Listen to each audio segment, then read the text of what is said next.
Salve galera, tudo bem com vocês? Espero que sim. Adivinha onde estamos?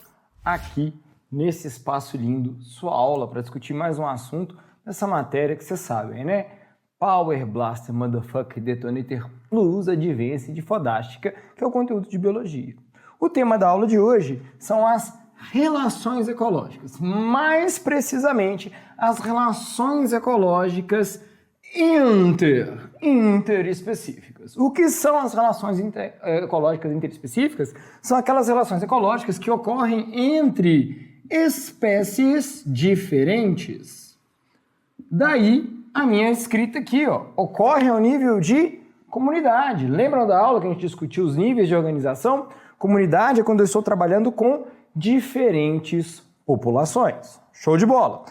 Aqui no quadro já estão os nomes de todas as relações ecológicas. Muita atenção, nós vamos discutir as características de cada uma delas. Eu vou explicar o que você deve ter muita atenção, muito cuidado quando a gente estiver discutindo essas relações. Reparem que elas são classificadas de duas formas. Em relações harmônicas, e o que são relações harmônicas? São relações que envolvem benefício de ambas as espécies envolvidas ou benefício para um e indiferença para outra. Daí o fato de a gente estar usando essa simbologia. Mais, ambas espécies ganham, mais zero, uma ganha e para outra não faz diferença. E aqui embaixo são as relações desarmônicas, ou seja, uma espécie se beneficia e a outra é prejudicada no processo, ok? Vocês vão encontrar, inclusive aqui no nosso quadro, eu coloquei aqui, ó, menos zero e menos menos. Mas na hora que a gente for discutir essas relações ecológicas, eu trago o porquê dessas definições e vou explicar por que eu não me dei o trabalho de colocar ela aqui nesse momento. Eu prefiro que a gente pense dessa forma. Já vou adiantando, turma, que esses símbolos que eu estou trazendo aqui para vocês é para facilitar a nossa interpretação dos termos dessas relações ecológicas. Não é de fundamental importância você entender isso não, mas eles ajudam a criar uma linguagem visual para a gente entender as diferenças entre essas relações. E a primeira que eu vou trazer para vocês é o mutualismo. Já quero chamar a atenção para vocês, turma, que antigamente esse termo mutualismo normalmente era associado a uma palavra chamada, a uma relação ecológica chamada simbiose. No entanto, o uso do termo simbiose no lugar de mutualismo é uma expressão errada. Simbiose é qualquer relação que espécies diferentes estabelecem. Indiferente de ser harmônica ou desarmônica, eu posso pensar em uma simbiose. É um termo genérico para tratar de relações interespecíficas.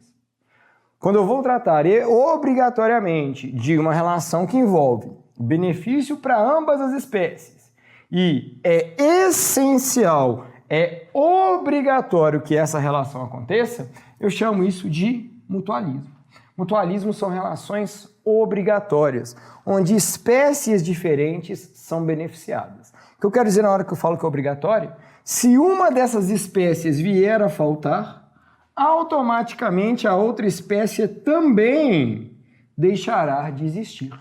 É isso que quer dizer quando eu falo que é uma relação obrigatória. Tem um exemplo ótimo para dar para vocês. Os corais, ok? Os corais, que são animais que vivem em associação com algas. Essas algas são as chamadas de algas zooxantelas. Elas são um exemplo ótimo de relação mutualística. Se as algas morrem, os corais também irão morrer. Se os corais morrem, as algas também irão morrer. Por isso que a gente diz que é uma relação obrigatória, onde ambos os indivíduos envolvidos têm que estar se relacionando. É até um conceito que traz uma certa confusão para a gente. Por quê? E aí quando eu falo para a gente, eu falo a gente dentro da biologia, nós biólogos. Porque geralmente em relações mutualísticas é até difícil eu conseguir efetivamente separar uma espécie da outra. É o que acontece, por exemplo, no caso dos líquens, que também são uma associação mutualística entre algas e fungos. Eu dou o nome para as espécies dos líquens, mesmo sabendo que são formados por dois organismos diferentes. Tem um certo conflito nisso aí. Não se preocupa com isso no sentido de tipo assim, nossa, e então, que definição que eu dou? É essa, é uma relação obrigatória onde ambos os indivíduos são beneficiados. Você não vai ser questionado em relação, e aí, líquen é uma espécie ou são duas espécies fundidas numa só? Você não tem que se preocupar com isso. Estou apenas tentando trazer para vocês como é complexo eu querer estabelecer as relações que existem entre os seres vivos em simples categorias. Existe uma enorme complexidade associada a isso aí. Outra relação, protocooperação, muito parecida com o mutualismo. Ambos indivíduos se beneficiam, no entanto, eu tenho um detalhe muito relevante. Ela não é obrigatória. O que isso quer dizer? Se os seres vivos envolvidos nessa relação não estabelecerem essa relação, continuarem vivendo de forma isolada, eles vão sobreviver. Mas caso eles se encontrem, ambos envolvidos serão beneficiados, ambos irão lucrar muito com isso. É isso que quer dizer protocooperação. Indivíduos de espécies diferentes, quando se encontram, são fortemente beneficiados. Um bom exemplo para dar é quando um crocodilo, um jacaré fica com a boca aberta e o animal vai lá se alimentar, os pássaros vão lá se alimentar de restos de comida que ficam entre os dentes do crocodilo. É benéfica para o pássaro, porque ele consegue alimento fácil. É benéfica para o crocodilo, porque ele está eliminando eventuais fontes que poderiam causar problemas bucais, problemas dentários, cáries, que seria desastroso para ele, porque ele depende dos dentes para poder se alimentar. Mas caso essa relação não aconteça, por mais que o crocodilo tenha risco de desenvolver cárie, essa cárie vai demorar muito a se desenvolver e ele vai ser perfeitamente capaz de continuar vivo. Por isso que é uma relação não obrigatória. Se acontecer, ótimo, a vida dos dois ficou mais fácil. Se não acontecer, vai ser um pouco mais difícil de sobreviver, mas tudo bem, é a vida que segue. Perfeito? Do lado de cá, reparem que a gente vai começar a mudar um pouco os nossos sinais. Nós vamos ter a primeira relação aqui, ó, o comensalismo. Reparem que eu coloquei como uma relação do tipo mais zero. Quero chamar a atenção para o nome. Olha, comensal. Comensal, se você já leu Harry Potter, você conhece essa palavra. Os comensais da morte. O que é comensalismo? É uma relação ecológica que envolve o quê? Que envolve comida. Comensal é um termo no nosso idioma, no português, que diz respeito a quem senta à mesa para comer. Se você convidar alguém para jantar na sua casa, essa pessoa será o seu comensal. Ela estará sentada à mesa para comer. Veja bem que no comensalismo, uma espécie se beneficia e para outra é indiferente. O exemplo mais clássico que a gente usa para ilustrar o comensalismo é quando eu falo sobre a rêmora, que é um peixe que acompanha o tubarão, que quando o tubarão vai se alimentar, ele arranca pedaços da presa e pedaços da presa caem. Ele não ia comer esses pedaços, mas a rêmora come. Positivo para a rêmora, indiferente para o tubarão, já não interessava mais para ele. Animais carniceiros como o urubu é um bom exemplo de comensalismo. Uma onça pintada caçou um jacaré, comeu o jacaré, abandonou a carcaça, ela não vai fazer mais nada com aquela carcaça. O urubu pousa sobre a carcaça e se alimenta. Se beneficiou, e para a onça pintada foi indiferente. Isso diz respeito ao comensalismo. Apareceu essa palavra, saiba que obrigatoriamente estamos falando de comida. A próxima também é bem tranquila. O inquilinismo. A própria palavra já ajuda a gente bastante. O que é o inquilinismo? Fala sobre inquilinos. Inquilinos são aqueles que fazem o quê, gente? São aqueles que moram, São aqueles que moram em determinado local.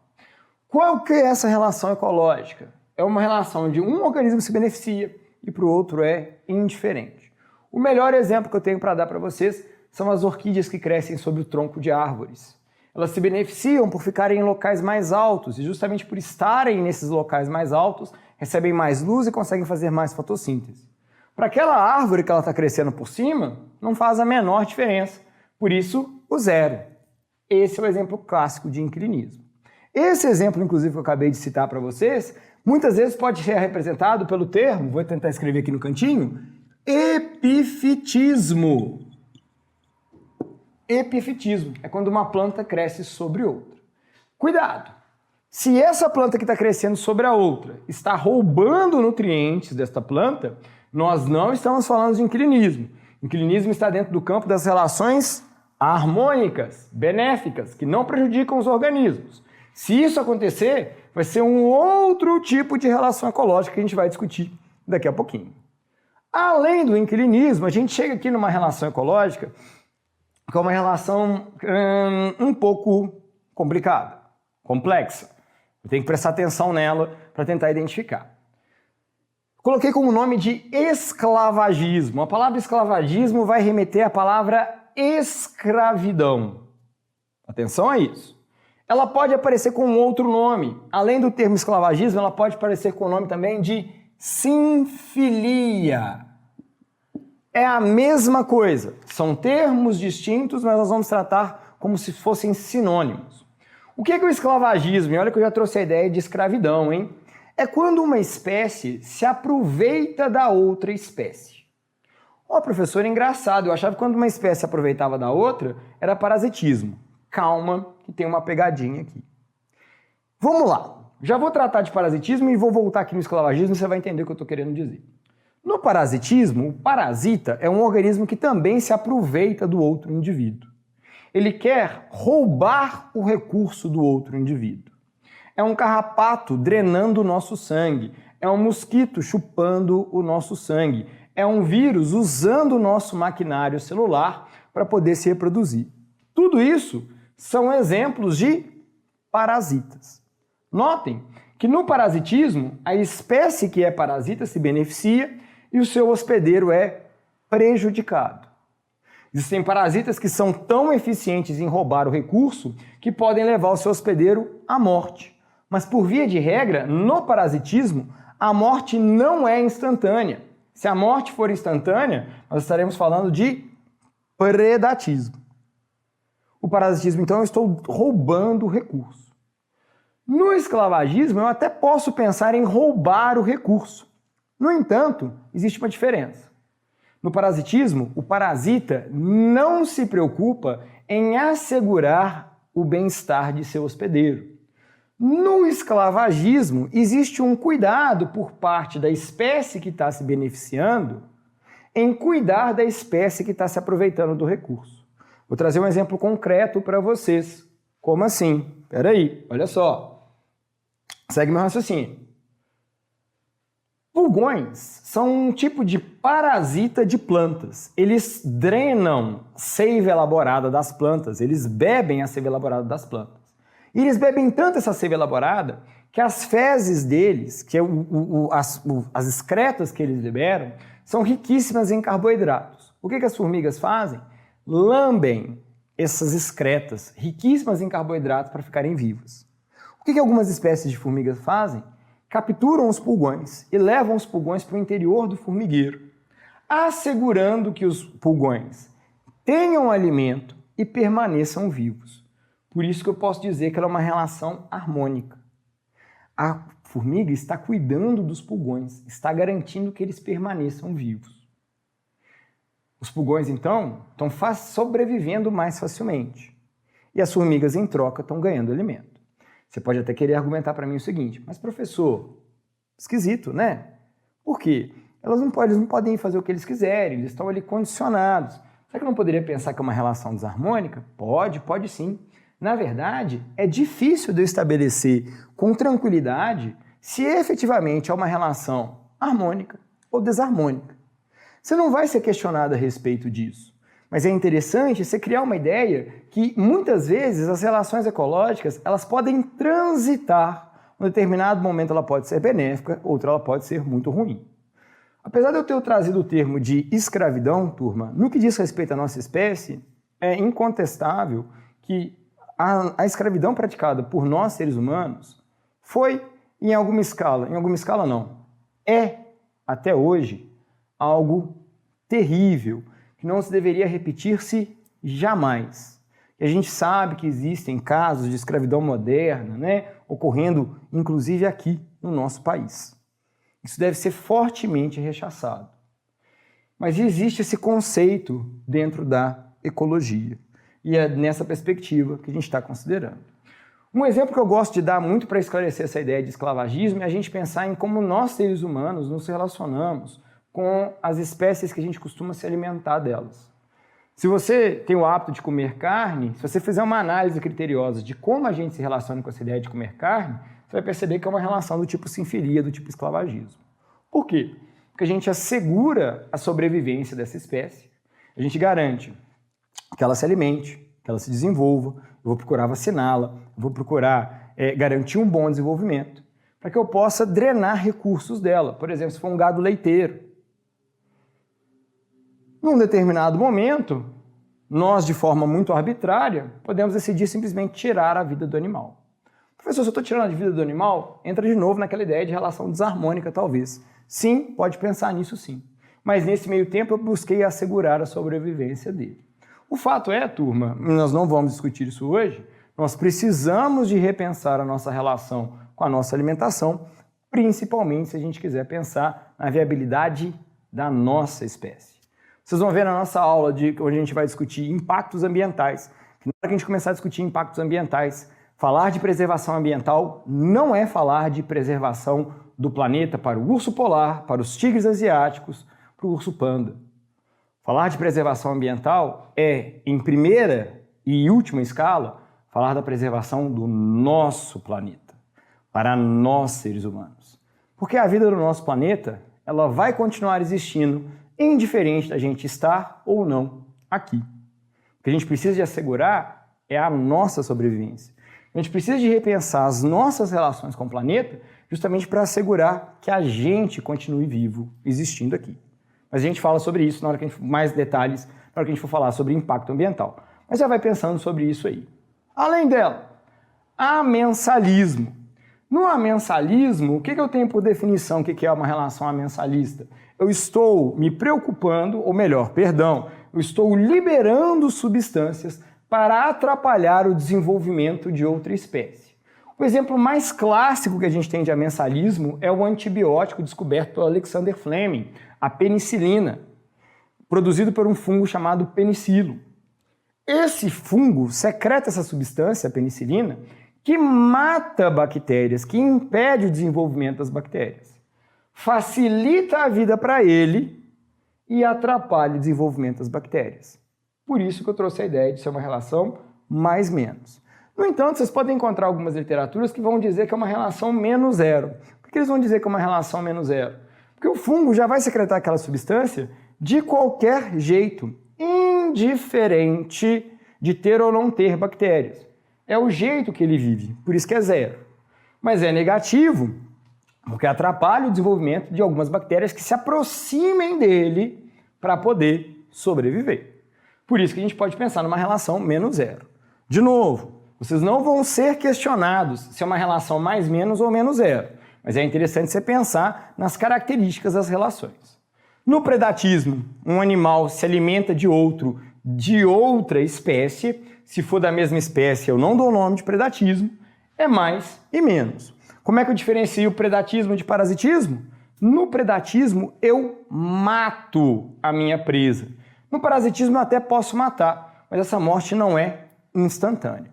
Existe uma variação de predatismo que a gente vai chamar de herbivoria. Mas ainda assim, eu posso dizer que é predatismo. Uma pequena diferença que a gente teria na herbivoria é que quando o animal é herbívoro, ele não obrigatoriamente mata a sua presa. Mas ainda assim eu posso enquadrar dentro dessa perspectiva de predatismo. E a última relação ecológica que a gente discute aqui hoje é a competição interespecífica entre espécies diferentes. Na competição interespecífica, geralmente porque há uma certa sobreposição de nichos ecológicos, duas espécies diferentes buscam o mesmo recurso: alimento, espaço, local para colocar seus ovos, para realizar a reprodução. O fato é, existe algum recurso que não está abundante o suficiente naquele ambiente e as duas espécies vão começar a brigar por ele. Provavelmente uma vai ganhar e a outra vai perder, por isso de ser mais-menos. Mas vocês também podem encontrar na literatura a ideia que competição pode ser do tipo também menos-menos. Porque uma vez que uma espécie está competindo com a outra, ela está deixando de usar recursos que ela iria usar para sobreviver, para simplesmente vencer a competição. Então, no fim das contas, as duas espécies podem sair prejudicadas. De novo, são formas diferentes de eu pensar como é que a competição pode se estabelecer. O que você precisa efetivamente saber é que na competição, uma espécie e outra diferente buscam o mesmo recurso. Geralmente, uma se sai um pouco melhor. Por isso que ela sobrevive mais facilmente. Mas pode ser que, no fim das contas, ambas sejam prejudicadas. Com isso, meus caros, a gente encerra a nossa discussão sobre relações interespecíficas. Nós temos a outra aula onde a gente discute as relações intraespecíficas. Hoje nós vimos que elas existem tanto harmônicas quanto desarmônicas e as principais diferenças entre essas relações. E já chamei a atenção para vocês sobre algumas das questões relacionadas à forma como a gente se relaciona com o ambiente. Fiquemos atentos a isso e nós teremos outros encontros sobre isso. Fiquem bem, tudo de bom e até a nossa próxima aula. Tchau, tchau!